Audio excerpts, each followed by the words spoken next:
다음 질문.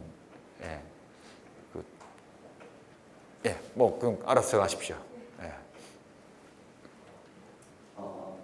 안녕하세요. 컴퓨터공학과 남영걸이라는 학생이고요.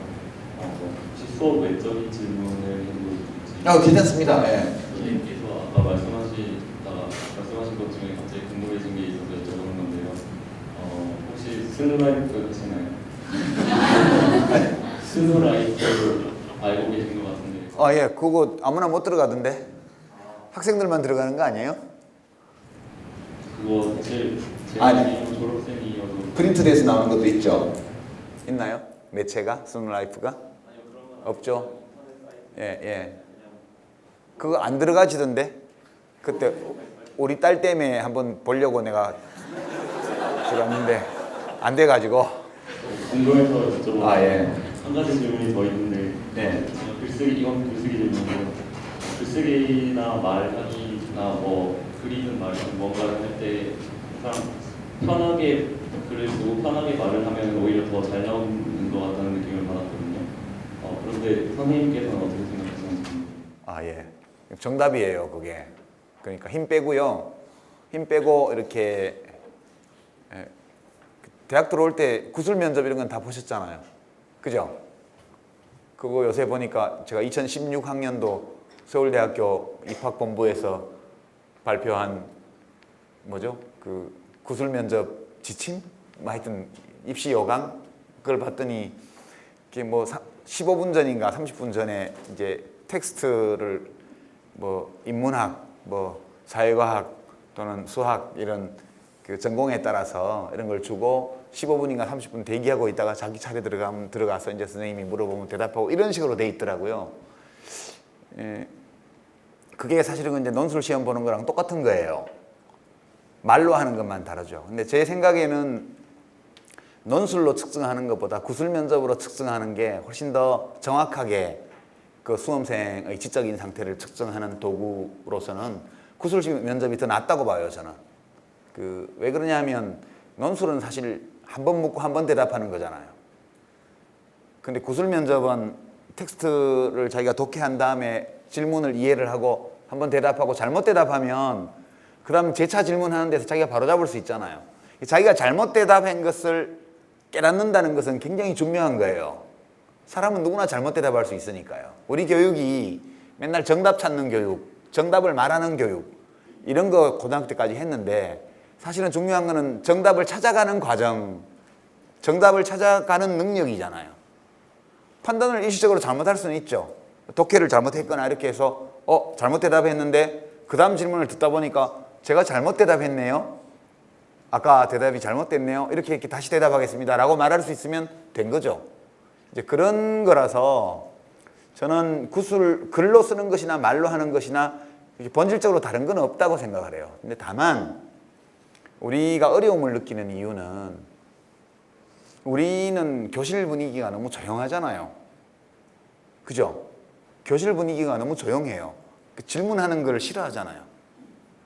질문하는 거를 되게 우리가 알고 있는 과학의 위인들, 학문의 엄청난 학문의 업적을 이룬 사람들 보면 되게 어릴 때 별명이 미스터 화이, 미스터 와이 이런 경우가 많아요. 또는 뭐 요즘 여자 같으면 와이 양, 응?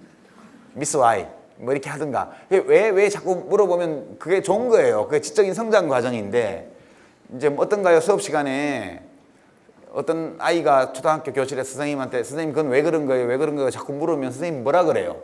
아무개야 너무 이렇게 자꾸 따져 묻는 것도 좋은 게 아니란다. 이렇게 답이 돌아오죠.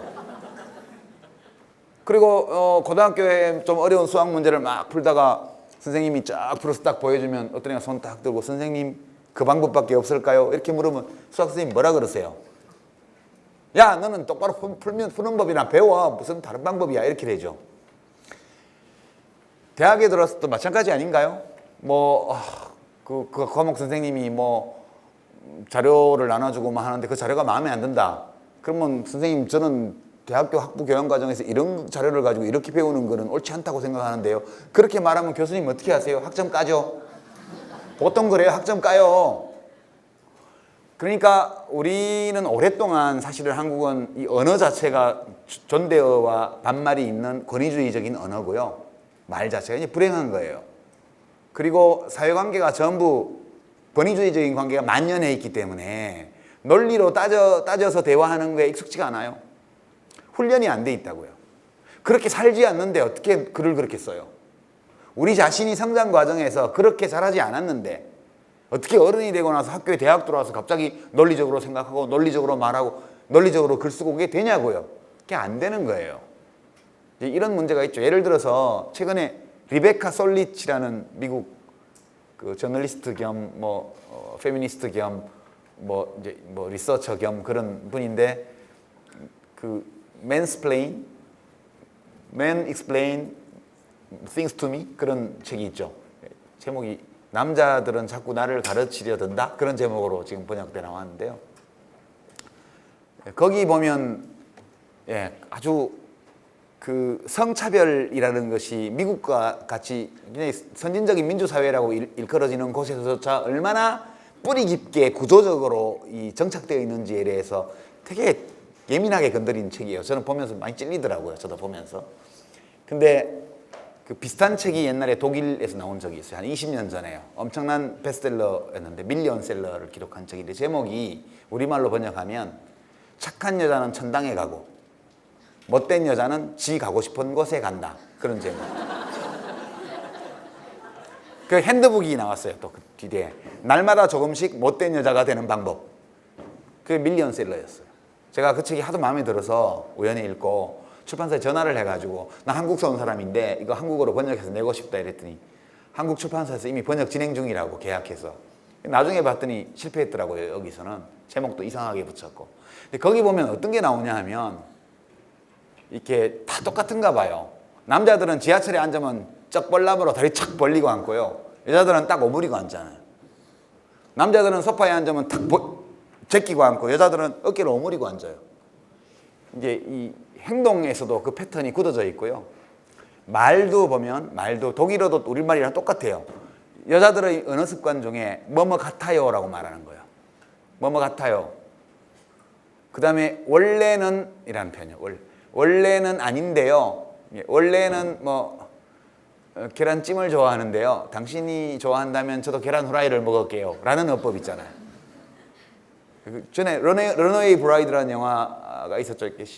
줄리아 로버츠가 누가 나왔나? 하여튼 결혼식장에서 도망치는 신부 얘기도 있었어요. 거기도 그 문제인데 언어 습관이라는 게 무서운 게 결국 여자들이 왜 독일어로 아이겐틀리히 이렇게 시작하는 거예요. 원래는요. 그러니까 뭐뭐 같아요라는 표현이 여자들이 쓰는 표현이에요. 근데 우리나라는 이게 만연해 있어요. 남자고 여자고 할 것 없이 다 뭐뭐 같아요라고 표현해요.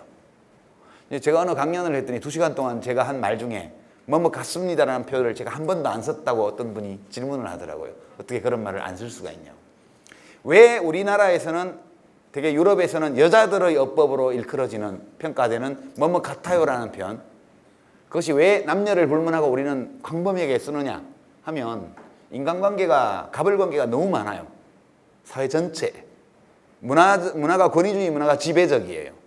그래서 미국이나 유럽에서는 성차별을 나타내는 표현해주는 그런 언어 습관, 여자들 특유의 언어 습관이 우리나라에서는 을에 보편적으로 퍼져 있는 언어 습관이 된 겁니다. 이게 저는 원래는 소주를 좋아하는데 부장님이 원하신다면 저도 맥주를 마실게요. 이거요. 또는 저는 소주가 좋은 것 같은데요. 좋으면 좋은 거지. 좋은 것 같은 게 어디 있어요. 이렇게 자신 없는 언어 습관, 언제든지 내 취향을 철회하고 누군가 나보다 강한 자의 취향에 따라갈 의사가 있다는 것을 비추는 이런 언어 습관이 보편화되어 있어요. 그래서 사실 이 논리적 글쓰기라는 논리적으로 말하는 게 쉽지 않아요. 그렇게 하다 보면 뭐가 없다 이런 얘기 듣기 쉽고요. 안 좋아해요, 사람들이. 그래서 시험 볼 때는 확실하게 하시고요. 평소 언어 습관에서는 적당히 타협하시고 그렇게 논문 발표를 하거나 이럴 때 심사교수나 같이 토론하는 사람이 택도 안 되는 지적을 했다. 그럴 때 너무 강하게 받아치면 100% 내가 옳은 경우에도 일단 어법이 이래야죠. 지금 존경하는 아무개 교수님께서 훌륭한 점을 지적해 주셨는데 그 말씀도 타당하나 제 생각에는 이렇게 복잡하게 가는 거예요. 심플하게 그건 잘못 보신 겁니다. 이렇게 얘기해야 되는 거죠. 우리는 그게 잘 안 돼요. 그래서 일단 생각은 힘 빼고 논리적으로 하시고 표현할 때는 한 단계 어쩔 수 없이 세상에 이런 걸 어떻게 하겠어요. 여러분이 비겁해서 그런 게 아니고 혼자 독야청청 할 수는 없잖아요. 물이 흐리면 발 씻고 물이 맑으면 세수하고 그렇게 살아야죠. 예. 흙탕물인데 난 세수해야 되겠다 그렇게 한다든가 맑은 물이지만 내 발이 더러운데 발 씻을래? 이거 안 돼요. 눈치 봐가면서. 좀 슬프죠 이런 얘기하는 게. 예. 그렇긴 하지만 그래도 어느 정도는 그럴 수밖에 없다고 생각합니다. 그러나 일단 생각은 논리적으로 해야 돼요. 근데 그러려면 평소에 논리적으로 대해야 되고요. 자기 자신을. 다른 사람과의 관계도 지극히 민주적으로 해야 돼요.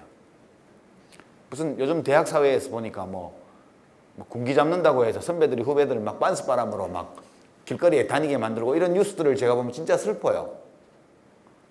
그 대학이 군대보다 더 군대 같대요, 요즘은. 그렇게 되면 논리적인 대화라는 게 불가능하잖아요. 그래서 이 논리적인 대화, 논리적인 생각, 논리적인 말, 논리적인 그런 민주적, 수평적 관계를 전제로 했을 때 성립하는 겁니다.